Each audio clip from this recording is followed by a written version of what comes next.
일본 전국 시대를 조망하는 데 있어서 야마오카 소하치의 대망, 이거는 이제 우리나라 제목이고요. 도쿠가와 이에야스를 중심으로 하려고 하는데, 제가 이제 처음 주제로 잡은 것은 이 이에야스의 인생 전반부에 큰 영향을 미친 이마가와 요시모토입니다. 이 이마가와 요시모토는 스루가의 수호대명 이마가와 우지치카의 오남으로 태어났습니다. 이 4세에 불문에 들어가서 이 타이겐 세사이 대사의 제자로 가르침을 받고요. 근데 그 와중에 장형이었던 이제 우지치카의 이 후계자죠. 우지테루가 이남도 동시에 갑자기 급사를 하는 사건이 생겼습니다.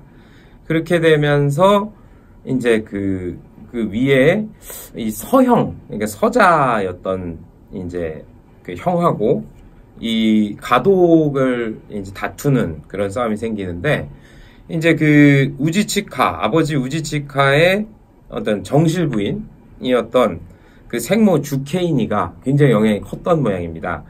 이 주케이니로서는 뭐 당연히 뭐 첩의 자식을 지원할 일이 없고, 그래서 이제 본인의 이제 저기 친자였던 이제 이 요시모토를 지원하게 되고, 어떤 그 전쟁으로까지 이제 뭐 번졌나 봐요.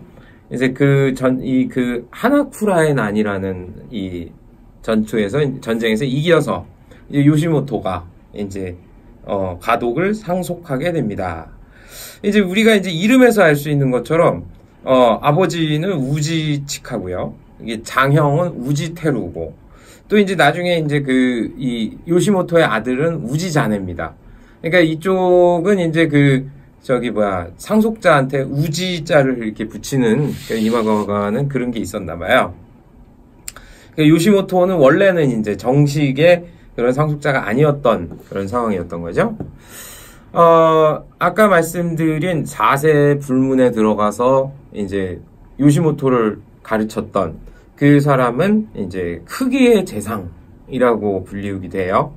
이 별명이 그런데 이 세사이 대사입니다. 다이켄 세사이인데, 이 사람은 이제 전국시대, 일본 전국시대에 또 손꼽히는 이제 천재였던 모양입니다.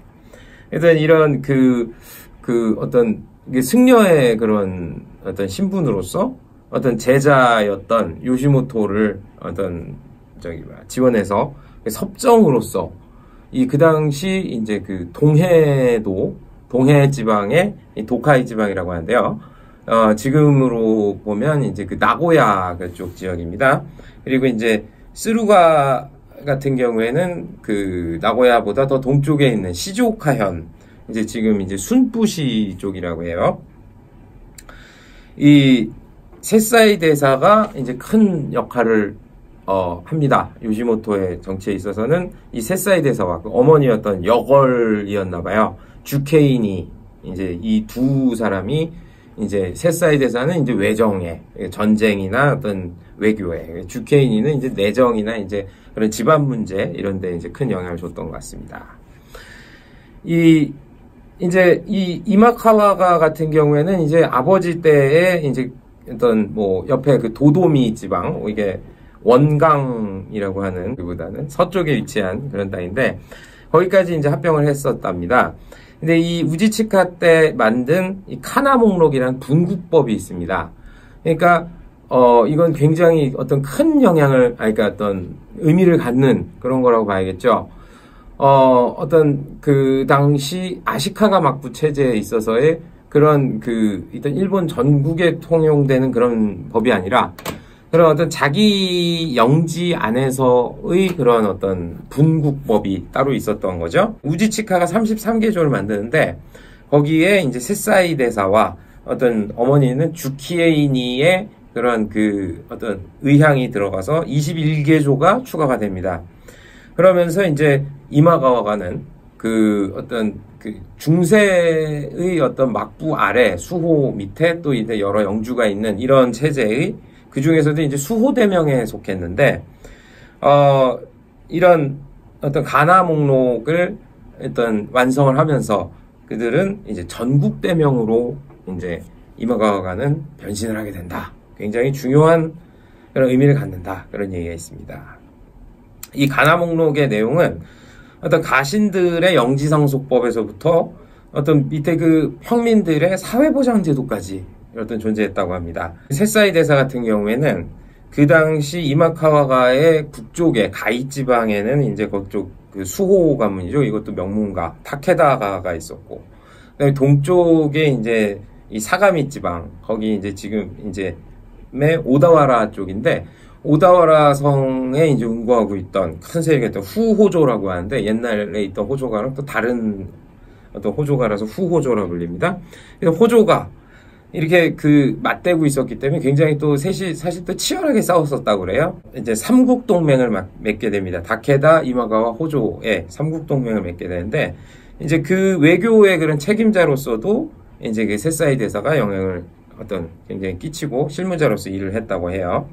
이 삼국동맹의 의미는 굉장히 또 큰 어떤 큰 사건이었다고 해요. 왜냐하면 그 당시에 그 어떤 삼국은 이게 동맹을 맺음으로 해서 일본 전체에서 가장 그 연맹체로서는 강력한 집단이 됐고, 그리고 그 어떤 그 서로 이제 그 인접한 양국을 어떤 걱정하지 않아도 되게 되면서, 이 다케다 같은 경우에는 북쪽에 우에스키 쪽을 향해서 이제 북쪽으로 이제 세력을 뻗쳐나가기 시작했고, 이 호조 같은 경우도 이제 그 동쪽에 어떤 이 에도 쪽으로 이제 세력을 뻗쳐나가게 되는 거죠.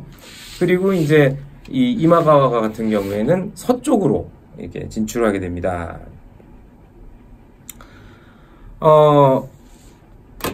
그 당시 이마가와가의 그런 어떤 세력은 스루가, 이 도도미, 그리고 이제 나중에 미카와까지 이제 먹게 되면서 삼국 합쳐서 한 70만에서 80만 정도의 석고를 갖게 된다고 합니다. 이 석고를 이제 에도 시대 때의 어떤 기준으로 보면 군역력으로 봤을 땐 1만 석에 약 200인의 병사를 차출하는 그 군역령이 있었대요.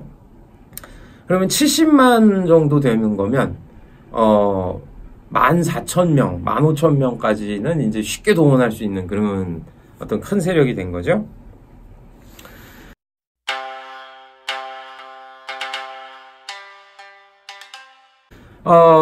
아버지 때에 이 도도미까지 진출했던 이메가와가는 이 요시모토 때 미카와까지 이제 손을 뻗치게 됩니다.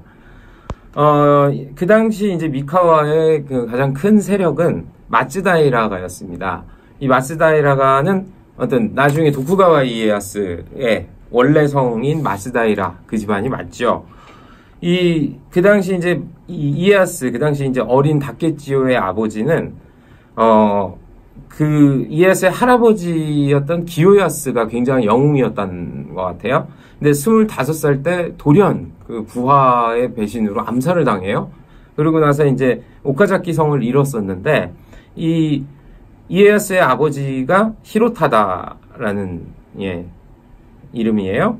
이 사람이 이제 이마가와가의 후원으로 오카자키 성을 되찾습니다. 그렇게 되니까 이제 어떤 이마가와가의 어떤 뭐 일종의 그런 송령처럼 그런 역할을 하고 있었고요.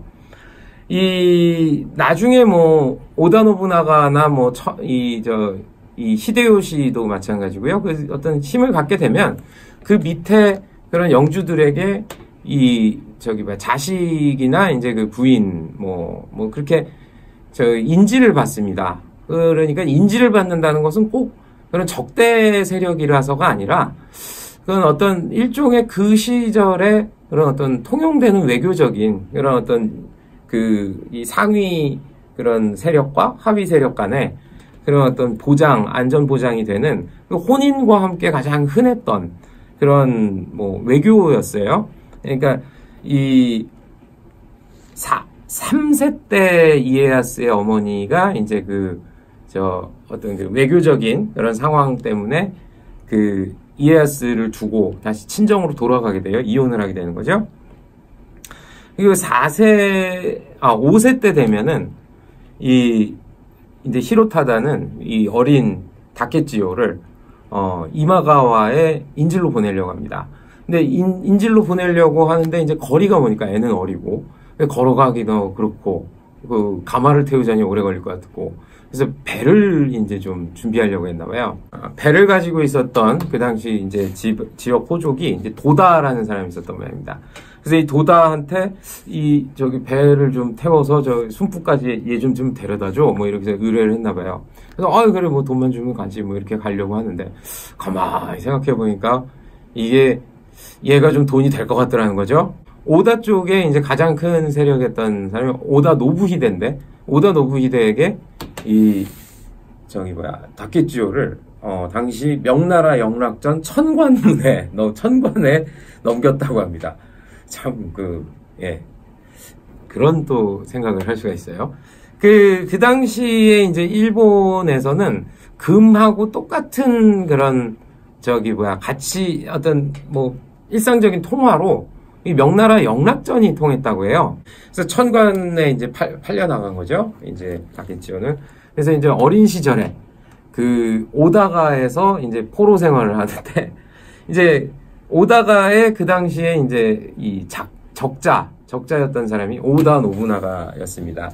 그래서 이제 그 당시 3대 영웅이었다라고 하는 일본 전국시대 3대 영웅 중에 이 노부나가와 도쿠가와 이에야스, 그 당시 어린 이 다케치요는 거기서 첫 만남을 하게 되는 거고요.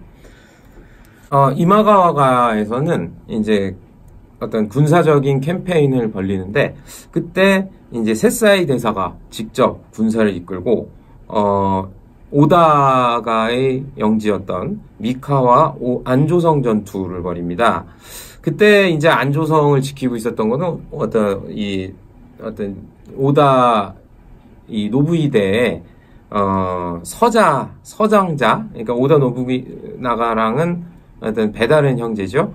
오다 노부히로가 지키고 있었는데 이 세사이라는 사람은 이제 굉장히 군사적인 천재 기질이 있었나 봐요. 무슨 어떤 스님이니까 맨날 전쟁 나가서 사람 죽이고 이런 건 아닌데, 일단 뭐 나갔다 하면은 일단 뭐 굉장한 재능을 보였던 모양입니다. 그래서 이 세사이 대사의 지휘로 안조성을 어떤 그 노부히로가 있는 이제 딱 고기만 남겨놓고 이제 포위를 했나 봐요. 그러고 나서 이제 설득을 해서 항복을 받아내고 이 노부히로를 포획합니다. 그리고 나서 마츠다이라가의 적자였던 다케치요와 포로 교환을 하는데 성공을 합니다. 이렇게 함으로 해서 미카와를 실질적으로 이제 이마가와가가 평정하게 되는 것이죠. 예, 이미 그때 이 다케치요의 아버지는 자기 아버지였던 기요야스처럼 부하의 배신으로 인하여 이미 죽었고요. 그래서 이제 어떤 이마가와가로서는 어떤 그 다케치요의 존재가 미카와를 이제 거기에 이제 사무라이들과 백성들을 어떤 통제하기 위한 아주 중요한 인질이었다고 할 수 있습니다. 그래서 안조성에서 이제 히로타다를 오다가의 서장자를 잡아서 일단 인질 교환을 한 것은 세사이 대사의 어떤 큰 성공이었다고 할 수 있죠. 예. 일설에 다케치요가 어떤 스루가에서 이제 인질 생활하면서 이 세사이 대사한테 어떤 가르침을 받았다, 뭐 그런 얘기가 있는데, 이거는 실질적으로는 뭐 어떤 두 사람이 순부에 어떤 스루가에 머물렀던 시기도 좀 맞지 않고, 어떤 그런 신분면에서도 세사이 대사라는 사람은 이마가와 요시모토의 스승이자 그다음에 그 나라의 섭정이었기 때문에 이 미카와의 그런 소영주의 그런 자식, 그것도 뭐 어떤 이 고아였던 다케치요를 직접 가르쳤을 가능성은 없다. 이것이 이제 좀 정설입니다. 그러나 이제 둘이 이제 마주쳤거나 잠깐 만나서 뭐 어떤 좋은 얘기를 해줬고 뭐 이럴 가능성은 있죠. 그래서 이제 이 책인데요, 패왕의 가문, 패왕의 가문이라는 시바류타로의 책인데, 어떤 그 두 사람의 그런 성격이 잘 나타나는 그런 부분이기 때문에 한번 잠깐 읽어보겠습니다. 그래서 뭐, 아, 미카와님이신가 하면서 이 새사이 대사가 인사를 하는데, 저기 뭐, 어떤 성인식도 치르지 않은 어린 소년에게 이제 경칭을 쓰는 겁니다. 그리고 이제 무엇을 하고 계시는가 했더니 이제 글씨 연습을 하고 있는 거죠. 그래서 잘 되시는가 하면서 이제 좀 뭐 어떤 샘플을 보여줬나 봐요. 직접 써줬나 봐요. 그런데 이제 어린 다케치요가 보기에는 원래 이렇게 우리가 아는 그런 궁서체 같은 글씨가 아닌 이 할아버지고 이제 뭐 어떤 승려니까 뭐 자기만의 무슨 필체가 새로 생겼었겠죠? 그래서 보니까 좀 이상한 것 같은 거예요. 뭐 꼬부라진 뭐 수염 같은. 그래서 이제 흉내내는 거를 자네는 좋아하시는구만 하면서 다케치요가 예 좋아합니다 그럽니다. 그래서 그것은 참 좋은 지혜일세. 지혜란 그대가 이렇게 천자문 글씨체를 흉내내듯이 좋은 것을 그냥 따르는 것이지 합니다. 그러니까 이제 뭐 가만 들어보니까 그럼 이 할아버지는 왜 이렇게 쓰지 하고 이제 그런 표정을 하니까 나처럼 늙은 사람은 다르네. 예순을 넘기면 세상 사람들에게 패 끼치는 일은 안 되지만 서체 정도는 내 마음대로 해도 된다네. 그러나 젊은 시절에는 그래서는 안 되지 하는 겁니다. 그래서 이제 뭐 자기만의 무슨 독창성 이런 것이 얼마나 사실은 젊은이에게 독이 되는가. 그러니까 어릴 때는 차라리 젊을 때는 어떤 이미 이 정석이라고 하는 것들 그런 거를 흉내내고 따르는 것이 좋다. 이제 그런 가르침을 줬는 모양입니다. 그리고 그러면 선사님은 어떠십니까? 전장에 서면 남의 것을 배우고 흉내내는 길을 선택하시는지요? 하고 물어봅니다. 새사이는 사뭇 당황스러운 표정을 짓습니다. 그럼 왜냐하면 이 사람이 이렇게 얘기합니다. 내 경우는 조금 다르다고 할 것이네. 나는 사실 100년에 한 번 날까 말까한 천재야. 이러는 겁니다. 그것이 이제 자만의 말로 들릴까봐 이제 염려해서, 이거는 공평무사한 눈으로 보았을 때 하는 말이야. 라고 얘기하는 겁니다. 그러니까 아무리 공평무사한 눈으로 봐도 자기 천재인 거예요. 예. 난 전쟁에 나가달라고 아무리 애걸 해도 잘 나가지 않네. 나의 전술은 오로지 하나뿐이야. 그걸 자꾸 거듭하면 적이 알아차릴 것이니 산문을 나서서 전쟁에 참전하는 것은 단 3번뿐이었지. 아즈키자카 전투가 처음이었어. 1548년에 오와리의 오다노부 히데를 오카자키의 어떤 아즈키자카에서 크게 물리친 전투였는데 이때 이제 도카이 지방에서는 이게 거의 뭐 레전드로 통하는 그런 전투였대요. 그때 이제 갑옷차림으로 총지를 했고요. 마지막 전투, 이게 3번째 전투는 안조선 공략이었지. 이제 이것이 히로타다를 잡아서 이제 다케치요랑 포로 교환을 하게 됐던 그 싸움입니다. 1549년 어떤 11월 이제 그때였답니다. 그 안조 공략이 내가 마지막으로 지휘한 전투였네. 이젠 나이도 있고 해서 다시는 전쟁에 서지 않을 것이네. 새사이가 말했답니다. 그래서 천재란 일생에 큰 싸움은 한 3번만 하면 충분하다고 한답니다. 그래서 백전백승이라는 건 원래 이제 있는 게 아니고, 예. 천재가 아닌 자는 자신의 지혜를 내세우지 말고 타인의 좋은 점을 배우고 흉내내어 평생 빈틈이 생기지 않게 조심하는 것이 올바른 길임을 강조하였다. 그래서 이런 말을 했다는데, 요 에피소드는 어떤 새사이 대사가 얼마나 이제 천재적인 사람이었는가, 외교면 외교, 전쟁이면 전쟁, 어떤 학문이면 학문, 학문적으로 어떤 걸 남겼는지 저도 잘 모르겠습니다만.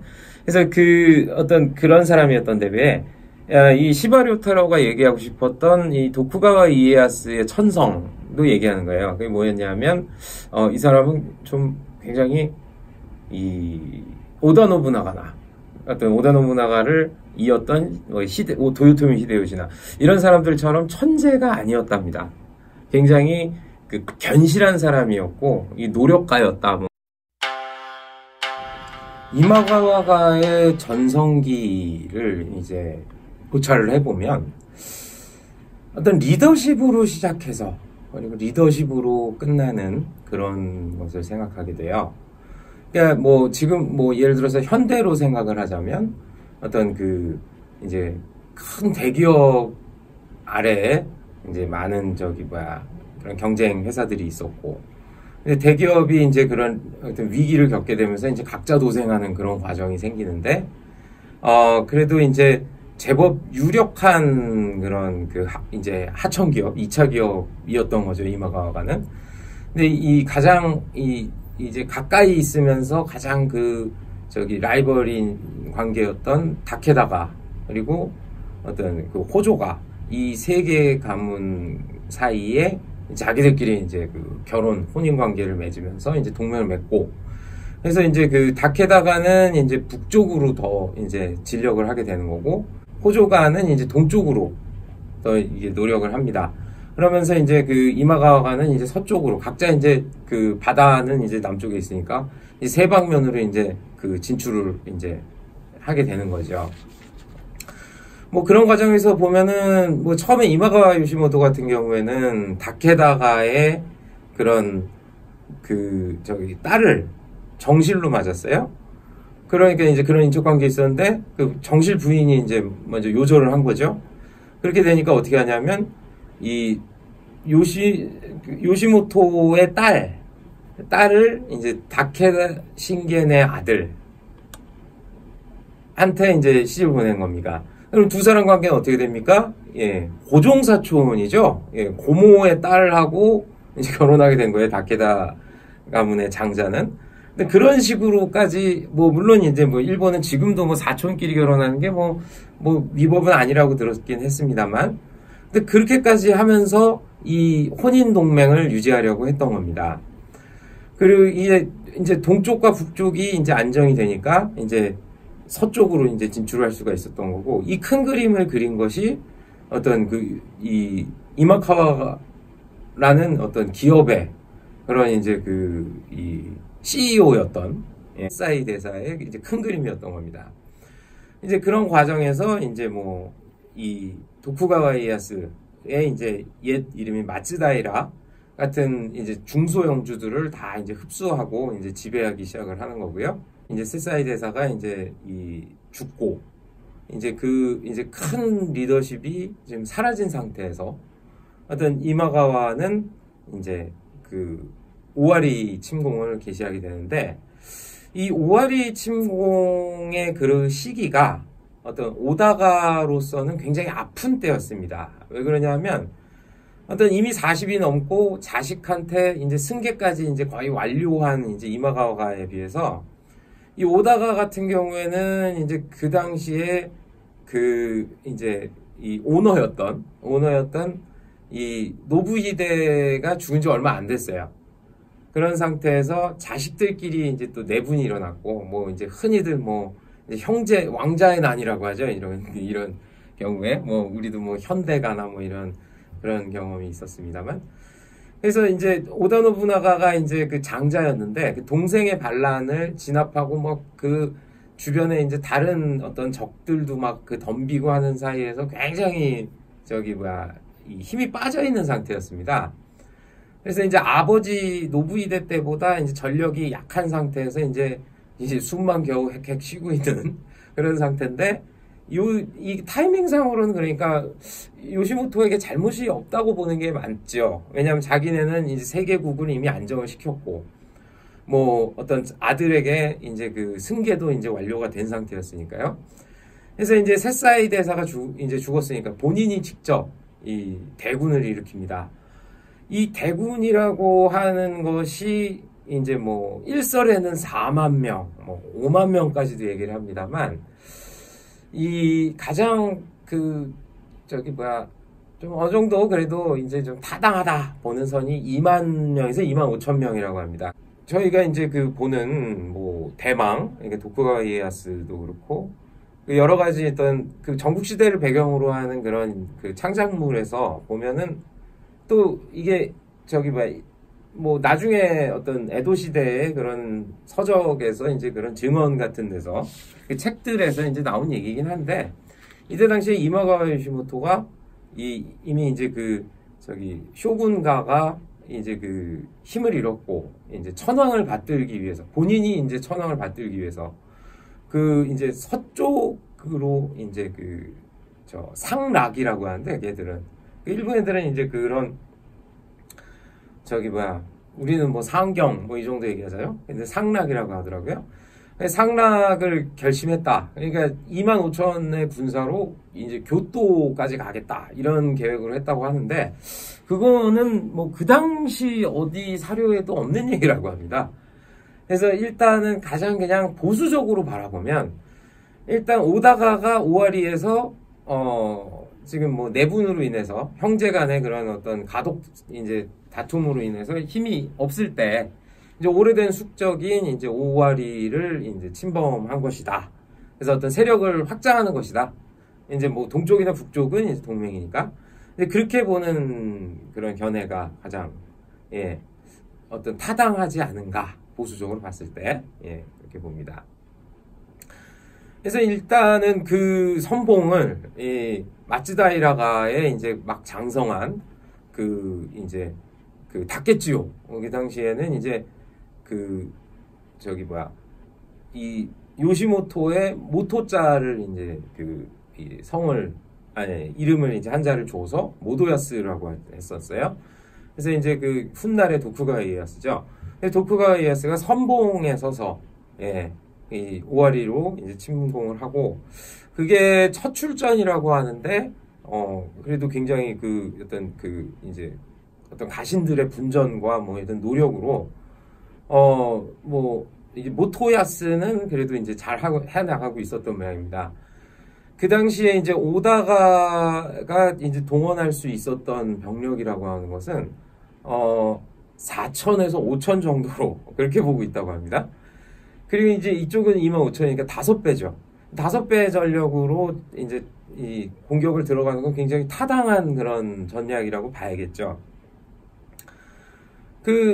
이제 뭐 수월하게 이제 뭐 저기 전선에서는 잘 이게 이루어지고 있었다고 합니다. 그런데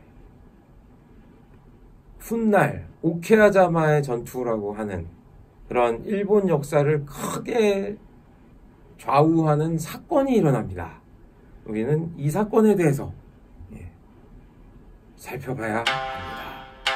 말씀드린 대로 25,000명의 그런 대군으로 이미 이제 내분으로 피폐해져 있는 5,000명의 적을 친다. 전략적으로 아무런 문제가 없는, 아무런 문제가 없는 그런 군사 캠페인이 시작이 된 거죠. 그래서 군사 캠페인이 시작이 됐는데, 오케아자마라는 골짜기에서 돌연 요시모토가 이 전사를 합니다. 그래서 이거를 가지고 일본에서도 이제 뭐 얘기가 많은데, 요시모토와 이제 그런 그런 장군들이 방심을 했던 게 아니냐. 그런데 이제 아무리 살펴봐도 이 이마카와가라는 사람들은 평화에 찌들어 있는 사람들이 아니었어요. 이마카와가는 늘 싸우던 사람입니다. 미카와를 에서도 오다가와 싸우고, 또 미카와와 오와리의 접경 지역에서도 끊임없이 싸웠어요. 그리고 명장이었던 승려, 어떤 세사이 대사의 지시하에 굉장히 유리한 전국을 늘 만들고 있었고, 그랬던 전쟁을 모르는 사람들이 아니었어요. 근데 갑자기 방심을 해가지고 기습을 당해서 죽었다. 이게 과연 그럴 법한 얘기인가? 그런 얘기가 있습니다. 근데 그게 최대한 보수적으로 보자 이거죠. 보수적으로. 보수적으로 보면 이건 그냥 사고였다. 사고였다고 보는 게 가장 맞지 않느냐. 그러니까 이 오다가에서도 우연히 이제 이마가와 본진, 요시모토가 이게 이제 쉬고 있는 지역을 우연히 알게 됐고, 그래서 우연히 급습을 해서 거기서 또 이제 싸움을 우연히 또 잘 싸워서, 우리가 무슨 뭡니까? LOL이나 이런 게임 하다 보면은 이게 갑툭튀 해가지고 서로 놀래가지고 싸울 때 있잖아요. 근데 그게 이제 우연히 이제 한타가 크게 된 거죠. 그렇게 된 게 아니냐. 그래서 이제 지금까지 그런 창작물이나 아니면 이제 군담기, 일본에서도 이제 노부나가 공기나 이런 데에서 보면은 노부나가가 이제 그런 정보를 중시했다. 그래서 이 이 야나다라는 이제 그 지역의 토호가 있었는데, 그 사람이 이제 그 자기 지역이니까 이제 뭐 어떤 지리나 잘 알잖아요. 그래서 이제 이 사람이 요시모토 저기 떼요 하고 일러가지고 이제 재빨리 쳐서 그렇게 이제 승리를 하게 됐기 때문에 전후에 그런 훈공을 매길 때 이 야나다 마사츠나라는 사람을 1위로 줬다. 그건 이제 그 당시에 그 에도 시대 초기죠. 그때 이제 나온 얘기예요. 근데 이제 그게 그 당시에 어떤 그 전쟁 문화에서는 사실은 굉장히 혁신적인 일이라고 합니다. 가장 이제 높게 치는 사람이 이제 적의 수급을 딴 사람. 이 사람은 모리 신노스케라는 그런 사무라이였던 모양이에요. 그리고 그 다음으로 쳐주는 사람이 제일 먼저 창을 찌른 사람. 그게 1번 창이라고 합니다. 그래서 이제 적장의 수급을 딴 그 다음으로 이제 쳐주는 게 제일 먼저 나가서 이제 그 창을 내지르는 사람이죠. 이 사람이 하토리 카즈타다라는 사람인데, 나중에 이제 임진왜란 때 우리나라에도 왔던 놈이라고 합니다. 근데 어쨌든 이런 사람들을 제치고 야나다를 이제 제일 훈공으로 쳤다. 그런데 그것도 사실 사료에는 남아있는 얘기는 아니랍니다. 그런데 그 전후 사정을 보면 이 야나다라는 사람이 이 전쟁 이후에 그 지역에 분봉을 받았대요. 그러니까 그 당시에는 농업사회니까 땅 받는 게 최고죠. 그러니까 그걸로 봤을 때는 이 사람의 훈공을 그렇게 제일로 쳐준 게 아니냐, 이제 그런 추측을 할 수가 있죠. 근데 어쨌든 우리가 이제 사실로만 알 수 있는 건 이런 거예요.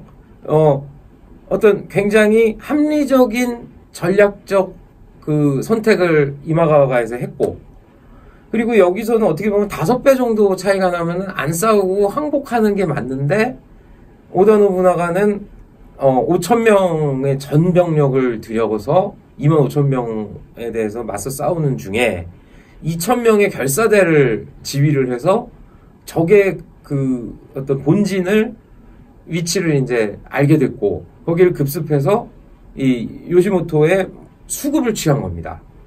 그러니까 목을 빼앗겼다라는 거는 이제 무슨 정말 빼박이죠. 그러니까 예를 들어서 나중에 이제 다케다가 같은 경우에는 이제 큰 패배를 하고도 그 당시에 무슨 인터넷이 있어요, 신문이 있어요.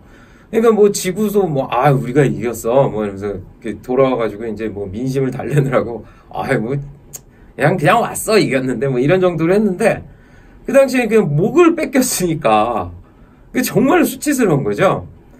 그래서 이제 패배를 인정하지 않을 수 없을 정도의 그런 그게 된 건데, 그러니까 그 이후에 그런 야나다라는 그런 그 정보를 제공했던 사람이 크게 포상을 받았다. 여기까지가 팩트입니다. 나머지는 이제 다 해석의 영역이었던 거죠. 그렇게 돼서 이마카와가에서는 이제 그래도 쪽수는 많으니까, 그래서 이제 오카베라던가 이제 아사히나 이런 사람들이 끝까지 분전을 했나 봐요. 그러다가 이제 오다 노부나가랑 협상을 해서, 그러면 우리 대장님 목을 돌려주면 우리가 철군하겠다, 이런 선으로 이제 물러갔고, 또 이런 갑자기 이제 그 세사이 대사에 이어서, 그러니까 이제 CEO가 이제 그 회사를 키운 CEO가 죽었는데, 그 이후에 오너가 친정 체제를 했는데 오너가 또 죽은 거예요. 그리고 이제 어린 이제 그 승계를 작업을 마친 그런 이제 그런 새 이제 오너 2세죠. 2세한테 이제 맡기려고 하니까 그 밑에 사람들이 이제 줄배신을 이제 시작을 합니다. 그 줄배신을 시작하는데 그 첫바다가 이제 우리 그 대망의 주인공 이 마츠다이라였던 거죠. 마츠다이라 모토야스, 나중에 도쿠가와 이에야스였던 겁니다. 그 어떤 이마가와가는 그 이후에도 바로 망한 게 아닙니다. 워낙 큰 기업, 큰 나라였고, 이미 승계 작업도 이제 누가 내 뒤를 이을 사람이 누구다, 이제 요시모토가 다 정해줬기 때문에 큰 문제가 있었던 것도 아니고, 그 서서히 이제 망해가는데 그 어떤 망해가는 그 과정이 제가 말씀드린 이마카와가는 리더십으로 시작해서 리더십이 어떤 없어졌을 때 리더십으로 망했다. 어떤 뭐 전략적 실수가 있었던 것도 아니고 그냥 이 리더십의 문제였던 것으로 보인다. 왜 그러냐면은 이 다케다가도 그렇고 그 삼국동맹을 했던 다케다가도 그렇고 호조가도 그렇고 그 다음에 이제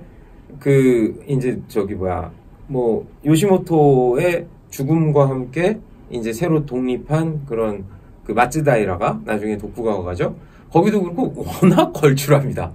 워낙 걸출한 인물들이 그 당시에 둘러싸고 있었어요.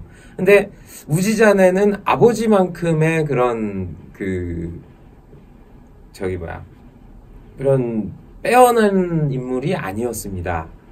이제 뭐 그거는 이제 우리 주변에서도 흔히 보는데 물론 이제 뭐 명문가 출신의 아들이긴 하지만 이제 요시모토 같은 경우에는 직접 이 피를 튀겨가지고 쟁취한 자리잖아요. 그리고 이제 본인이 기업을 일으킨 사람입니다. 물론 뭐 그런 뭐 어머니나 뭐 그런 스승 같은 아주 훌륭한 보좌역이 있었다고는 하지만 이게 스스로 기업을 일으킨 사람입니다. 이 우지자네는 그 아버지에게 물려받은 아이입니다. 이제 거기서부터 어떤 뭐 시작됐겠죠. 그런 어떤 리더십의 위기는. 예. 저는 그래서 이 이마가와가의 그런 뭐 짧은 흥망. 일본에서 그 당시 가장 유력한 어떤 세력에서 아주 그냥 급속도로 굴러떨어집니다. 그 과정에서는 물론 다케다가의 배신도 있습니다. 다케다가가 어떤 마치 옛날 19세기의 러시아처럼 거기는 이제 그게 없었어요. 항구가 없으니까 남하를 하는 꿈을 갖고 있었어요. 어떤 우지자네 체제에서 이제 도쿠가와가한테 계속 밀리니까 이 도쿠가와가와 이 다케다가가 비밀 동맹을 맺습니다. 그리고 이 이마가와가와 손을 끊죠. 그렇게 되면서 이제 다케다가 이제 나중에 얘기할 때 이제 뭐 깊이 말씀드리겠습니다만 순부를 점거하고 항구를 얻습니다. 그리고 해군을 키우고요. 이제 다케다가도 이제 용품 꾸는 사람이었거든요. 다케다 신겐이라는 사람도. 근데 용품을 꿀만 한 사람이었어요. 예. 그런 사람이었고요. 그래서 이제 이마카와가는 그 명문가는 우지자네에 대해서 이렇게 형편없이 멸망합니다. 리더십이라는 것이 저는 별로 그렇게 중요하지 않다라는 생각을 했었어요. 어떤 시스템이라든지 조직이 더 중요하지 않은가. 그런데 아닌 것 같아요. 이런 경우도 있는 것 같더라고요. 누가 나라를 지금 이끌고, 누가 회사를 이끌고, 누가 집안을 이끄느냐. 그거에 따라서 한 개인의 역량이 특히 이제 그런 난세에서는 어떤 지금 저희가 지금 보고 있는 16세기의 일본의 그런 전국시대 같은 그런 상황에서는 선장이 누구냐에 따라가 그 구성원의 어떤 운명은 결정되는 거구나. 그런 생각을 했습니다.